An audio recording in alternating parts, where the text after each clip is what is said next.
rakus. Rakus itu gerangsang, ambisius. Dan tercelanya tomak. Tomak itu berarti berharap milik orang lain menjadi milik kita.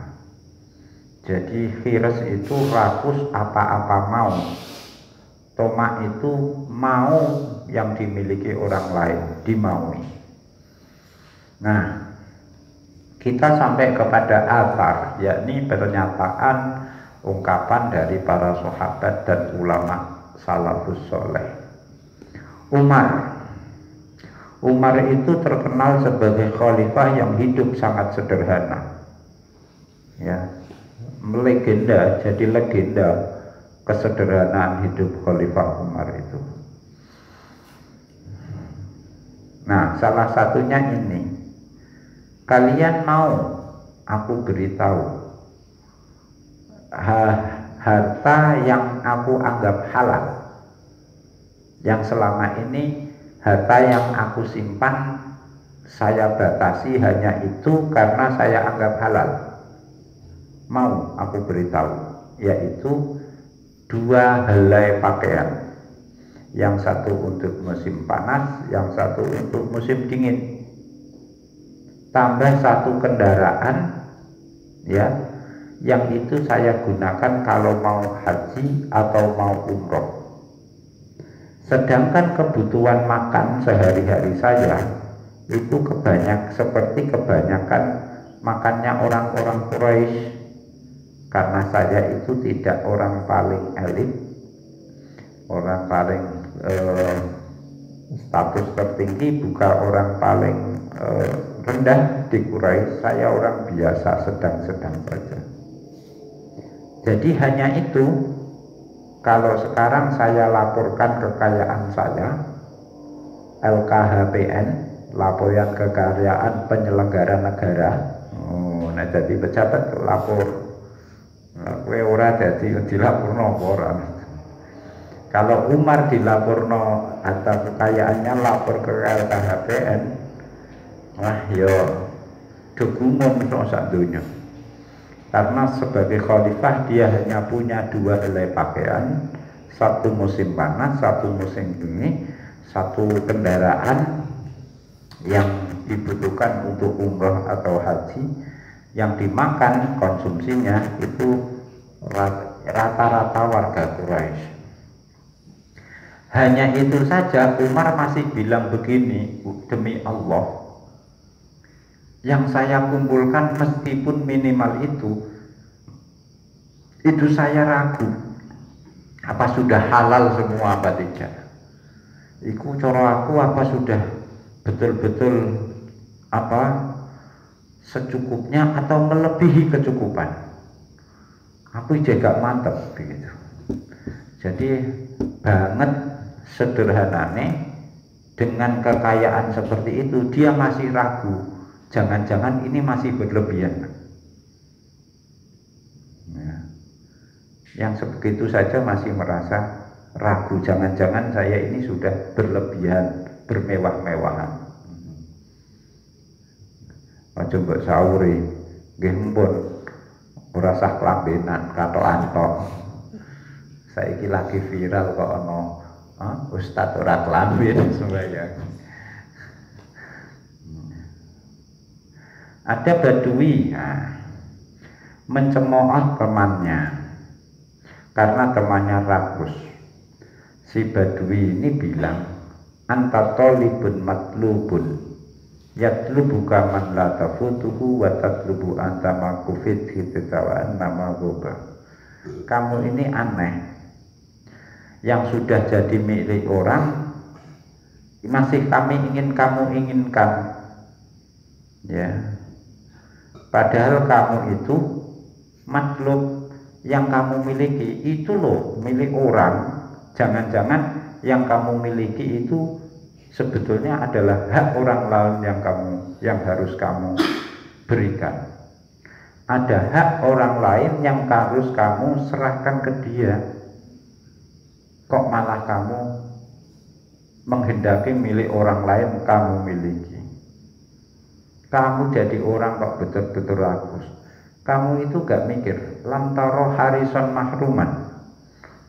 Kamu itu gak pernah berpikir bahwa orang rakus itu bisa jadi tidak dapat apa-apa. Kowe gak tahu mikir ngono, rumah sana nek rakus nggo sentuk kabeh ngono. Keliru. Ada kalanya harison iku mahruman, ambisius, tidak dapat apa-apa. Sementara ada zahidan marzukon, orang zuhud menghindari dunia malah dapat rezeki.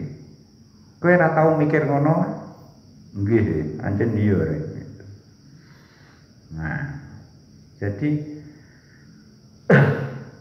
ya akhi lam taro harisan mahruman wa zahidan marzukon. Nah, ini bisa dikutip. Jadi harison ada kalanya mahruman, zahidan ada kalanya marzukon. Paham? Rakus itu tidak menjamin, rakus itu juga bisa-bisa tidak dapat apa-apa. Orang zuhud justru dapat segala-galanya. Tapi terus aja mbok gatekno, mbok zuhud ayo dapat segala-galanya. Ya wes, iku jenenge ora zuhud, iku malah dadi harison. Ana video viral ini apa enak jadi kiai ya, apa-apa untuk viral belakangan. Enak jadi kiai untuk apa, sayur untuk apa, sembarang dengan sewanan gula gitu kan. Ada podcast itu kan, ada podcast itu. Sebelumnya rekaman Mbah Sahal ya, tentang apa itu definisi kiai. Viral pertama, viral yang kedua, viral. Jadi harisun mahruman, orang rakus itu ada kalanya tidak dapat apa-apa. Orang zuhud malah dapat segalanya. Tapi batasi hanya ini, ojo kok terus mengaku zuhud saya biar dapat segala-galanya. Itu tidak zuhud, itu malah rakus ya seperti itu. Pura-pura zuhud.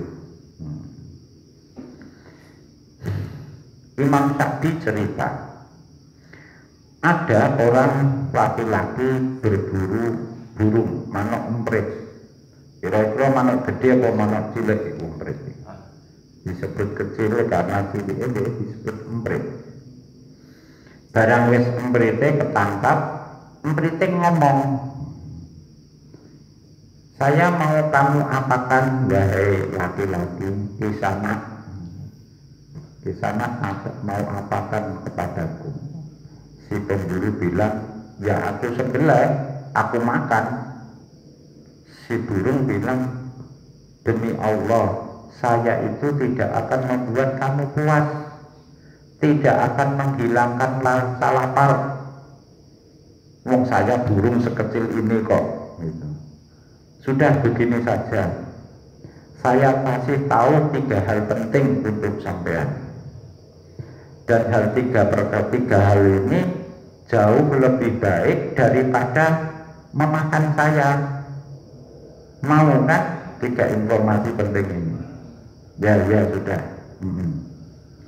Yang pertama, nanti aku beritahukan saat aku masih di tanganmu. Ini berarti emprit masih terjebak di jaring. Ini akal-akalan yang berat.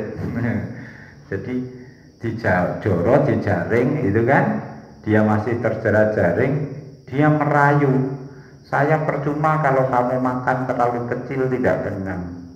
Saya kasih informasi penting saja, tapi informasi penting ini ada 3. Yang pertama saya berikan kalau aku sudah di tanganmu. Nah ini akal-akalannya burung ini. Akhirnya kan dia dilepaskan dari jeratnya ini, dijupuk di lidah tangan kan. Terus yang kedua nanti aku beritahukan kalau aku sudah bertengger di pohon, berarti sudah kamu lepas. Dan yang ketiga nanti aku akan beritahukan ketika aku sudah terbang di atas gunung. Ya sudah kalau begitu. Terus dipegang di tangan. Sudah, sekarang kamu mau menyampaikan hal penting apa? Yang pertama, la talhafanna ala ma fataka. Kamu jangan menyesal, jangan pernah menyesal kehilangan apa yang pernah kamu miliki. Oh begitu, ya wes, akhirnya dilepas.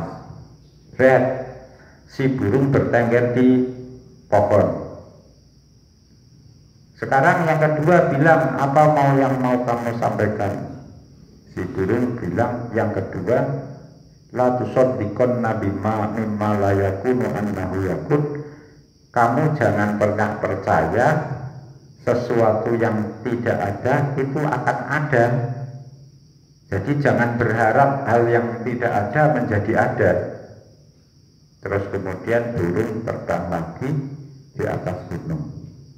Ketika sudah sampai di gunung, burung ngece, bilang begini, hei pemburu sial, kamu tadi seandainya mau menyembelih aku, ya, terus kemudian kamu belah dadaku, kamu bisa mengambil dari dalam perutku ini ada 2 butir intan.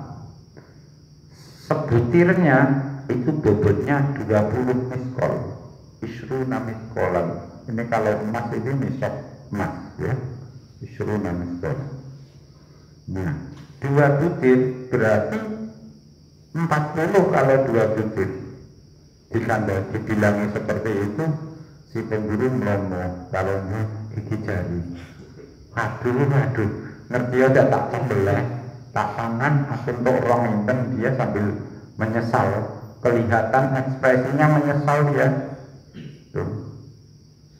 Akhirnya kalau menyesal, wes, nanggung dia bilang, wes sudah begini saja. Yang ketiga, yang mau kamu omongkan apa? Si burung bilang, lah kok ketiga? Yang pertama dan yang kedua saja kamu sudah lupa. Yang pertama, jangan menyesal apa yang hilang darimu. Kamu nyesal kan? Aku lepas. Ini dipermalukan ini. Yang kedua, jangan percaya barang yang tidak ada itu akan ada. Iya toh? Tak ada nih ya. Aku itu anak emprit. Unsur dalam tubuhku, ono daging, ono darah, ono bulu. Itu kalau digabungkan bobotnya tidak ada 20 miskol. Bagaimana mungkin isi perut saya ada 2 butir mutiara yang tiap butir 20 miskol, paham? Jadi kamu tak apusi mau ketok gelo aku, iya. Akhirnya ini dipermalukan ini, paham ya? Jadi ini si burung sedang menasihati pemburu, nasihat karena dan nasihatnya ini nasihat yang sepertinya menjebak. Pertama, kamu jangan nyesal kalau kehilangan kesempatan. Yo. Yang kedua, jangan percaya hal yang tidak ada bisa ada. Yo, percaya. Terus terbang, terus dipancing, dites, diuji. Tak bilangi bahwa di perut saya ada 2 butir intan. Kok ketun ini? Ketun apa ya? Iya. Ya ora tak kandhani sing ketiga gini ya. Wong sing pertama orang dilakoni kok apa? Jangan menyesal kesempatan yang lewat menyembelih saya. Yang kedua, jangan percaya apa yang tiada bisa ada. Lah wong wetengku, aja kok wetengku, wong bobotku total ini tidak ada 20 miskol. Kok tak aku sih kok ngambil? Tuh, ada 2 butir intan di dalam perutku. Pemburu sial itu namanya. Akhirnya burungnya terbang pergi. Plonga. Ini burung jadi-jadian jadi mana? Wano iso ngomong deh. Bukan sembarang burung. seperti ini nyata apa fakta apa fiktif ini? Ya wallahu a'lam. Bisa jadi ada itu,